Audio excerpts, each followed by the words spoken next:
Hello everyone, welcome to my second video, and I'm going to be reviewing You've Reached Sam, because I've got a lot of words for this book, and I'm going to warn right now, this is the only warning I'm giving, so full spoilers review, full spoilers, so if you do not want to hear spoilers, then go ahead and click off of this, but yep, let's get started.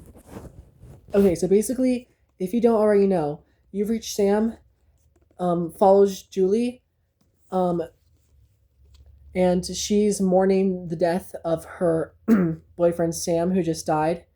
And because she was so sad, she just threw out all of his stuff. She skipped his funeral, and she is just trying to forget about him. But then one night, she decides she misses him too much, and so she calls him just so she can hear his voicemail one more time. And instead of it going to voicemail, he answers. And at first, Julie is wondering like this has to be a dream, but as it goes on, she realizes that it's real and this is actually happening, and so she continues to call Sam for like a long time, and she's starting to like ignore everybody else. She and everybody's getting mad at her because they're like, "You're just like ignoring us all because you miss Sam too much." But nobody knows that she's talking to Sam.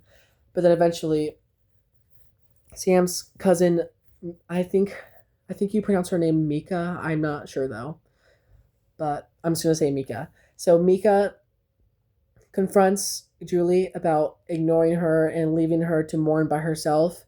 But then Julie tells her about her connection with Sam still, and so, um, she calls Sam and gets Mika on the phone. But then that makes their connection get worse because the connection is only supposed to be between those two. But that made Mika happy, which resolved their conflicts and stuff.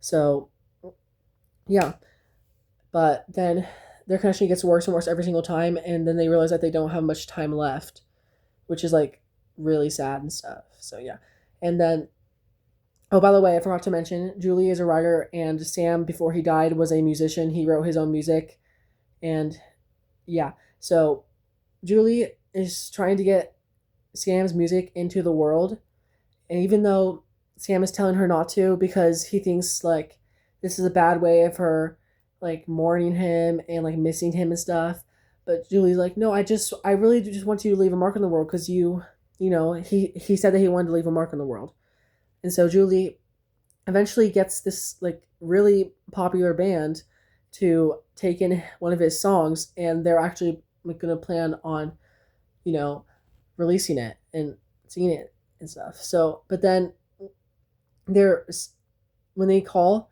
every time, it gets more and more staticky, and they have less and less time to call each time until eventually, which y'all, you have, I cannot even.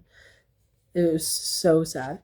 So, so Sam and Julie one night have to say goodbye to each other because they realize that they can't talk to each other anymore. Hang on, let me find the page.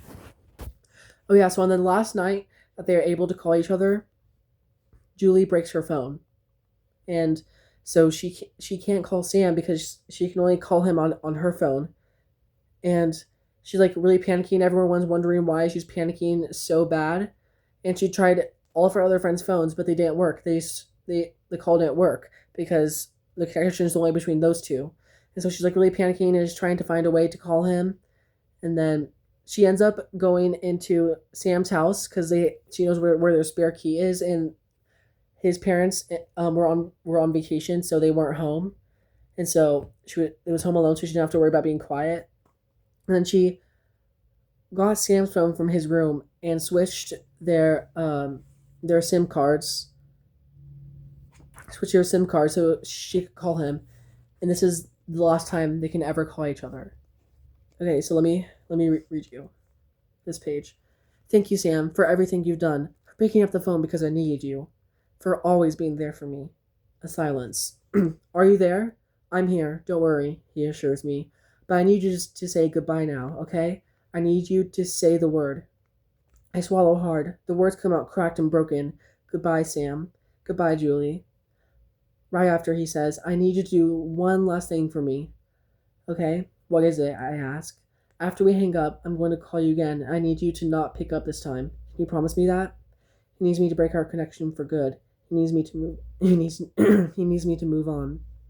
I can, I whisper, even though it kills me inside. Thank you. I'm going to hang up now. Okay? Okay. I'm glad we were just able to speak one last time, Sam says, even if it was just for a few seconds. Me too, I tell him, but the call has already ended. Y'all, I read that scene at school, and you have no idea how bad I was, like, holding in tears. And, like, the ending of this book had me in shock for, like, 5 minutes, and everyone around me was wondering why I was just, like, sitting there with my jaw wide open. They obviously don't understand books. They don't understand the impact that can have on people. Yeah, but... Okay, I'm going to read you. So after Sam called her back, Julie couldn't answer the phone. But then Sam sent her a voicemail as, like, a goodbye. You know? I'm going to read it to you. Hey, so I'm not sure if I should do this, or if it will even work. I probably should have said this to you over the phone, but we ran out of time. Or maybe the truth is, I was scared you would think of me differently. That is, if you knew why I picked up the phone that first time. He pauses. Before we hung up, you said something that made me feel a bit guilty. You said I picked up your call that night because you needed me. I guess part of that is true. But that isn't the reason I answered. The truth is, I picked up because I needed you. I needed to hear your voice again, Julie, because I wanted to make sure you didn't forget me. You see, I took you to all those places, like the fields, to see the stars at night, so that you'd always remember. So that whenever you looked up at the sky at night, you'd think of me, because I didn't want to let you go yet. I never wanted to say goodbye, Jules. I never wanted you to either. That's why I stayed as long as I could, so don't blame yourself for anything. It was me that was keeping you from your life. Maybe it was a bit selfish of me, but I was just so scared you'd forget. I realize now I made it a lot harder for you to move on, and I hope you can forgive me for that. Remember back in the fields when I asked what you wanted? If you could have anything? Well, I want those things too, Jules. I want to be there with you. I want to graduate with you guys. I want to move out of Ellensburg and live with you and grow old together, but I can't. But you still can. You can still have all those things, Julie, because you deserve them. And you deserve to fall in love a dozen times because you are kind and beautiful, and who wouldn't fall in love with you? You're one of the best things to ever happen to me, and when I think about my life, I think of you in it. You are my entire world, Julie, and one day, maybe, I'll only be a small piece of yours. I hope you keep that piece.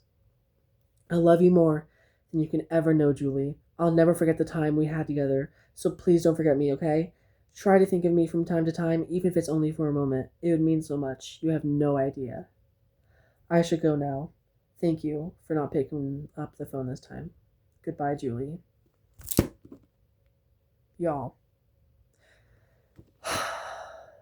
So anyway, Julie keeps that voicemail forever, and she listens to it so many times throughout the years, which you can read in the epilogue. It says that in the epilogue. Here, I'm going to read you the epilogue, because honestly, why not? But I still think about him. I think about him throughout my first week in college when I'm walking under the cherry blossoms. I think about him whenever I'm in town, grabbing coffee at Sun and Moon. I think about him when I'm on the phone with Mika and we talk for hours. I think about him after an awkward blind date Oliver sets me up with. I think about him after a better first date with someone from my English class. I think about him after I finish writing our story and submitting it to a writing contest. I think of him when I win an honorable mention and it gets published online. I think about him when I visit his house for Sunday dinners with James and his family. I think about him on my last day in Ellensburg as I get ready to move to the city where we always plan to live together. And I think about him whenever I close my eyes and see us together again, lying out there in the fields. Yeah, so heartbreaking. I loved it. 4 stars. Bye.